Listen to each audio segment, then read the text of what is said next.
श्री शिवाय नमस्तभ्यम हर हर महादेव। दोस्तों, आप सभी को तो पता है कि पितृपक्ष चल रहे हैं। पितृपक्ष के सिर्फ और सिर्फ 2 दिन रह गए हैं, 14 का दिन और अमावस्या का, जो कि अमावस्या का दिन तो विशेष ही खास महत्व रखता है। अगर आपने पितृपक्षों में कोई भी उपाय नहीं कर पाया है तो आप अमावस्या के दिन ये 3 उपाय, बहुत ही सुंदर और अचूक उपाय हैं, इन उपायों को जरूर करिएगा। दोस्तों, पूज्य गुरुदेव पंडित प्रदीप मिश्रा जी की कथा से सुन करके समझ करके बहुत ही सुंदर से 3 उपाय लेकर के आई हूँ, जो कि एक तो है 14 से लेकर के 14 की रात्रि को करना है और अमावस्या की सुबह पर जाकर के खत्म करना है, और 2 उपाय हैं अमावस्या के दिन के ही। दोस्तों, अगर आपके पितर आपको ऐसा लगता है बहुत नाराज हैं और उनके पितरों की वजह से आपके कार्य में अड़चने आ रही हैं, कोई भी कार्य आपका बन नहीं रहा है, सारे कार्य आपके अटकते जा रहे हैं और कार्य में कोई भी सफलता प्राप्त नहीं हो रही है, तो दोस्तों पितृपक्ष में आपको ये उपाय जरूर करने चाहिए। 1 कटोरी चावल, 1 बेलपत्री और 1 लौंग वाला उपाय। और चलिए जानते हैं दूसरा उपाय, जो कि अमावस्या तिथि के दिन करना है।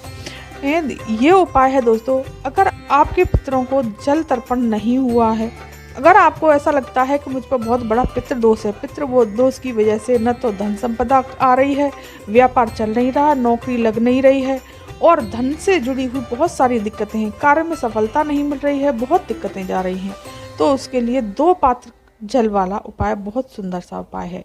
तीसरा उपाय है दोस्तों, अगर आपके पितर अधोगति में चले गए हैं या कैसे भी चले गए हैं और उनको उनका भाग प्राप्त नहीं हुआ है, वो तड़प रहे हैं, भटक रहे हैं, तो आपको पंचामृत का उपाय करना है। चलिए दोस्तों जानते हैं ये उपाय हमें किस प्रकार से करना है और कैसे करना है, इस वीडियो के माध्यम से जानेंगे।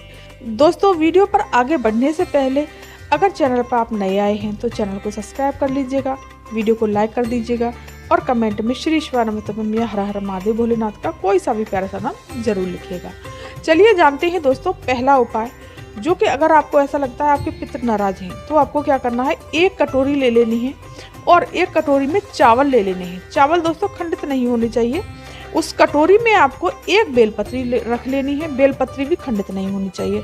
1 फूल वाली लौंग रख लेनी है, लौंग फूल वाली ही होनी चाहिए, और उसे ले जा करके आपको 14 की रात्रि को, शाम के समय पर 14 की रात्रि को, जहां आप अपनी रसोई घर में परिंदा, मटका, हंडा रखते हैं या फिर आपके यहाँ आरओ लगा हुआ है, वहां पर इसको आपको अपने पितरों का स्मरण करके रख देना है। आपको ऐसा लगता है आपके पितर भूखे हैं तो आपको वहां पर रख देना है। अमावस्या के दिन सुबह स्नान करने के बाद में वो कटोरी आपको उठानी है और या तो एक पुड़िया बना लीजिए या एक दोना ले लीजिए, उसमें रख करके कटोरी खाली कर लेनी है आपको। उसमें रख करके आपको सीधे देवादेव महादेव के शिव मंदिर पहुंच जाना है।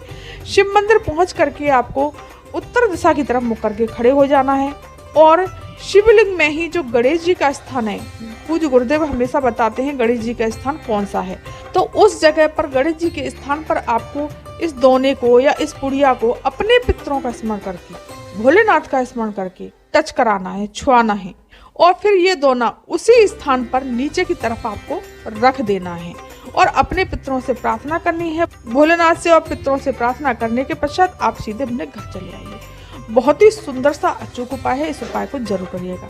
अब चलिए जानते हैं कि अगर आपका व्यापार नहीं चल रहा, धन संपदा की दिक्कत है, कोई भी कार्य बन नहीं रहा है, कार्य में अटकलियां बहुत आ रही हैं, कार्य में सफलता प्राप्त नहीं हो रही है, नौकरी नहीं लग रही है या जॉब इंटरव्यू की तैयारी कर रहे हैं, कोई भी अन्य कार्य है, तो आपको अमावस्या के दिन ये उपाय करना है। क्या करना है, आपको 2 जल के पात्र ले लेने हैं।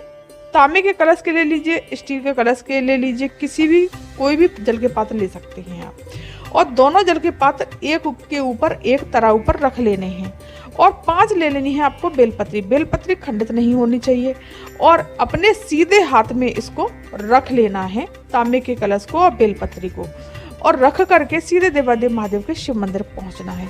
शिव मंदिर पहुंच करके वो दोनों तांबे के कलश जमीन पर उठा करके एक साइड में रख देना है।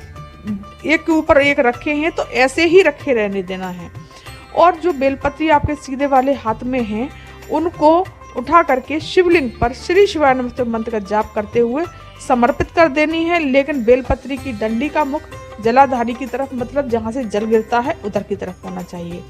और फिर जो ऊपर वाला पात्र है जल का, जो नीचे वाला पात्र है उसको नहीं उठाना, जो ऊपर वाला पात्र है जल का उसको उठाना है और शिवलिंग पर अपने पितरों का स्मरण करना है, जो भी और अपने पितरों का नाम लेना है और श्री शिवानंद मंत्र का जाप करते हुए वो जल वहां पर समर्पित कर देना है। कैसा भी पितृ दोष होगा, कैसी भी परेशानी होगी, कितने भी कष्ट होंगे, वो सब दूर हो जाएंगे। और जो दूसरा वाला, जो नीचे वाला जो जल का पात्र बचा है उसको उठाएंगे और हमें बेलपत्री के वृक्ष के नीचे पहुंच जाना है। पूज्य गुरुदेव ने हमेशा कहा है कि 3 वृक्ष पितरों के तुल्य माने गए हैं, पीपल, बड़ और बेलपत्री। तो आपको बेलपत्री के वृक्ष के नीचे पहुंचना है। बेलपत्री के वृक्ष के नीचे पितरों का स्मरण करके श्री शिवानंद मंत्र का जाप करते हुए वो जल दूसरा वाला वहां पर समर्पित कर देना है और सीधे अपने घर चले आना है। बहुत ही सुंदर सा अचूक उपाय है। ये अमावस्या साल में एक बार आती है। आपके पितरों की शांति के लिए आपको ये उपाय जरूर करना चाहिए। अब चलिए जानते हैं दोस्तों तीसरा उपाय। तीसरा उपाय बताया है पूज्य गुरुदेव ने कि अगर आपके पितरों को उनका भाग प्राप्त नहीं हुआ है और वो हमें परेशान कर रहे हैं या बहुत कष्ट आ रहा है, जीवन में एक के बाद दुख एक के बाद दुख आता ही जा रहा है, दुखों की कोई सीमा नहीं रही है और धन संपदा है नहीं, बहुत कष्ट झेलने पड़ रहे हैं, कोई रोग बीमारी एक के बाद एक घेरे ही जा रही है, बहुत समस्याएं हैं जिंदगी में। ये कोई भी समस्या के लिए आप ये उपाय कर सकते हैं और पितृ दोष बहुत बड़ा है तो आपको ये उपाय जरूर करना चाहिए। इससे आपके पितरों को उनका भाग प्राप्त होता है और आपके पितृ मोक्ष की प्राप्त करते हैं। आपको क्या करना है, पंचामृत बनाना है। पंचामृत में लेना है दूध, दही, शहद, शक्कर और घी। ये 5 चीजें लेकर के पंचामृत मिक्स करके बना लेना है और एक लेनी है आपको बेलपत्र और एक जल का पात्र लेकर के सीधे देवादेव महादेव के शिव मंदिर पहुंचना है अमावस्या के दिन। और फिर आपको क्या करना है, बेलपत्री का थोड़ा सा चंदन लगा करके माता अशोक सुंदरी के स्थान पर समर्पित कर देना है। लेकिन ये बेलपत्री आपको किस प्रकार से समर्पित करनी है, माता अशोक सुंदरी के स्थान पर समर्पित करनी है। डंडी का भाग रखना है शिवलिंग की तरफ और पत्ती का भाग रखना है जहाँ से जल गिरता है नीचे की तरफ। इस तरह से ये बेलपत्री समर्पित करनी है।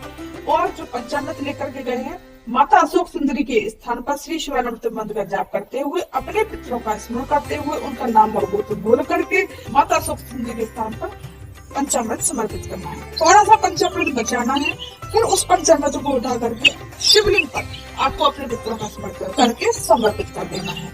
और फिर आपको जल का पात्र उठाना है।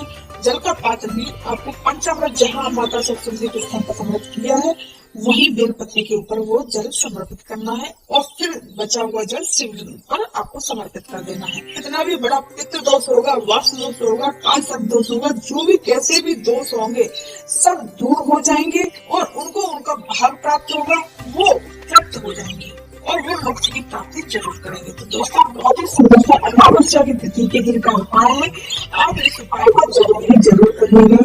ये दिन बार बार नहीं आते तो आपको चूकना नहीं है, ये उपाय जरूर करना है। दोस्तों ये थी जानकारी आज की। अगर आप मेरे इस वीडियो पर नए आए हैं तो मेरे चैनल को सब्सक्राइब कर लीजिए, वीडियो को लाइक कर दीजिए और हमारे विशेष जरूर देखिएगा।